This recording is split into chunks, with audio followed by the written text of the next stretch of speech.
Dnes vám ukážeme, ako si pomocou ručného mixéra pripravíte lahodnú majonézu.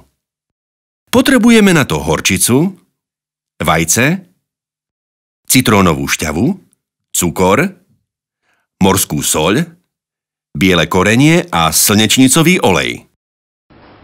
Všetky suroviny, teda vaječný žltok, olej, horčicu, citrónovú šťavu, cukor, soľ a korenie, dáme do hlbšej nádoby na miešanie. Do tekutej zmesi úplne ponoríme mixér, zapneme a potom ho pomaly a bez prerušenia vyťahujeme smerom nahor.